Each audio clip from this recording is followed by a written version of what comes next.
You wake up before the lights change because the lights never change. The fluorescent tube above your cell burns 24 hours a day at a cold white temperature that flattens everything beneath it. Skin looks gray under it. Food looks gray. Even blood looks darker than it should. The air smells like disinfectant and standing water. At 4:13 a.m., keys rattle somewhere down the tier. One sharp metallic shake. Not movement. Selection. You sit upright immediately on the steel bunk. Your lower back hurts from the mattress that feels thinner every year. The concrete wall behind your shoulders holds the night's cold. Nobody speaks at first. Then someone starts whispering prayers through the ventilation grate. Another inmate begins pounding on his door hard enough to bend skin off his knuckles. A guard walks slowly past your cell carrying paperwork clipped to a yellow board. No expression. No urgency. Just procedure. Stand by. That phrase controls the entire block. It means someone is close to dying. At 5 a.m. the first official count begins. Hands through the slot. Face forward. Step back. Turn around. Lift your feet. The guard marks your existence with a pen stroke without ever fully looking at you. Somewhere inside the administrative building, your identification number updates from present to present. Another successful count. The machine continues. Breakfast arrives at 5:32 a.m. Powdered eggs. 2 slices of bread sealed in plastic. Oatmeal already cooling in its tray. You eat slowly because time behaves strangely here. Meals are not about hunger. Meals divide the day into survivable sections. Across the tier, an older inmate coughs for nearly 4 uninterrupted minutes. Deep wet coughing. You have heard it every morning for 3 years. Nobody asks if he is okay anymore. At 6:10 a.m., you hear the industrial washing machines from the prison laundry start their daily cycle below the block. Massive rotating drums. Constant vibration. The entire building hums like machinery beneath a factory floor. You arrived here at 26 years old. Before the arrest, your life was small enough to fit inside a weekly paycheck. You worked closing shifts at a restaurant beside the interstate. $10.75 an hour plus tips. Mostly night customers. Truckers. Couples leaving bars. Teenagers ordering fries at midnight. You worried about rent, car insurance, and whether your phone bill would overdraft your account. Then a woman disappeared after leaving the restaurant parking lot. 3 days later, they found her body behind a drainage canal 2 miles away. The detectives came during your shift. 2 men in gray jackets. Calm voices. Legal pads already filled with notes. Customers kept eating while they questioned you beside the soda machine. You still remember the smell of grease from the kitchen mixing with the cologne of the older detective. They asked where you were between 11:40 p.m. and 1 a.m. You answered honestly because you thought honest people went home afterward. Instead they drove you downtown in the back of an unmarked car with locked rear doors. The interrogation room measured maybe 8 feet by 10 feet. No windows. Air conditioning set too cold. A digital clock mounted above the door. You watched hours disappear there. The detectives rotated every few hours while you stayed in the same chair. They brought printed photos, blurry security footage, witness statements, and timelines. At first you corrected details confidently. Then exhaustion began changing the shape of your thoughts. After 14 hours awake, language stops feeling reliable. The younger detective leaned forward and spoke softly. You're not a monster. People make mistakes. By then, your hands were shaking from caffeine and lack of sleep. They placed documents in front of you. You signed because your brain stopped separating consequences from relief. 3 months later, prosecutors called it a confession. The trial lasted 11 days. The jury deliberated for 6 hours. The sentence took less than 10 seconds. Death. You remember your mother collapsing in court harder than you remember the judge's voice. The guards caught her before her head hit the floor. You never touched her again after that day. The years inside prison move differently after the first appeal fails. At first you count carefully. Months.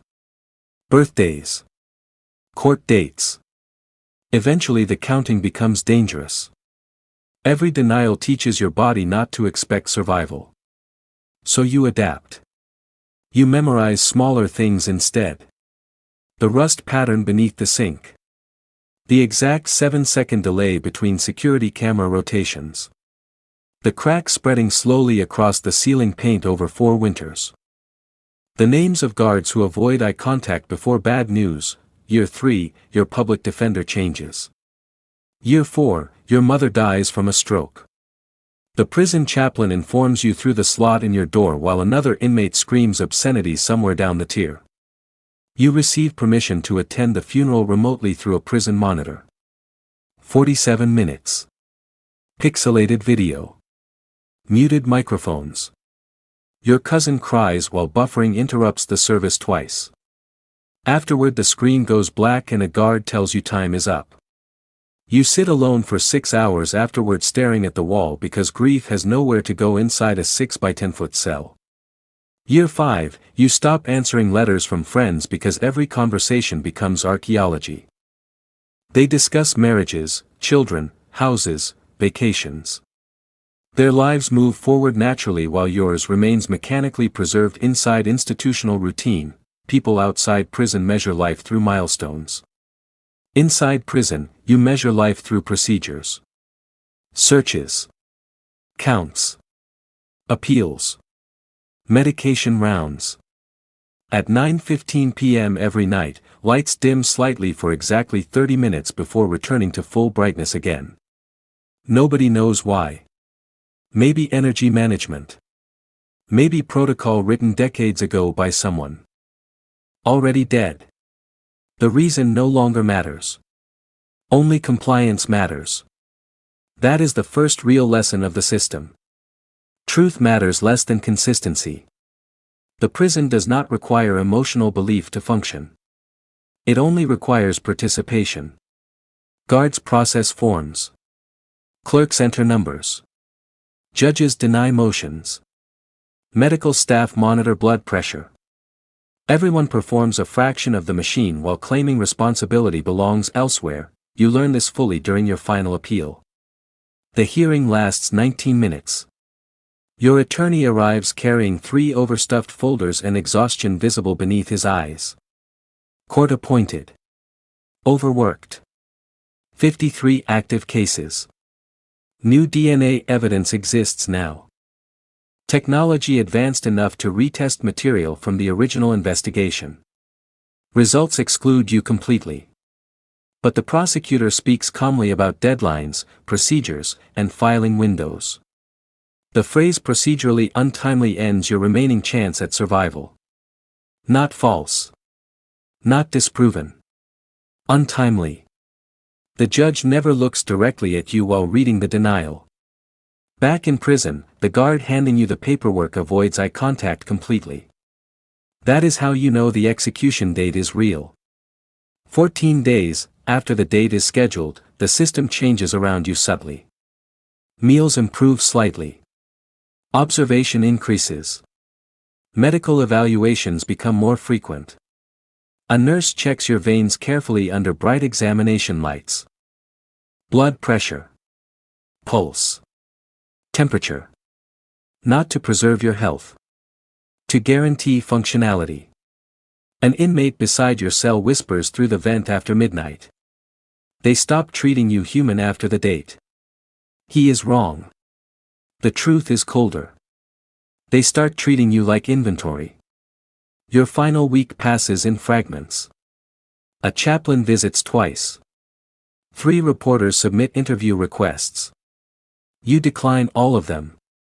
Your sister calls on day -4. You speak through static for 12 minutes and neither of you mentions the execution directly. She tells you. Her son started school. You pretend to care about details you will never witness. When the call ends, she says your name 3 times before hanging up.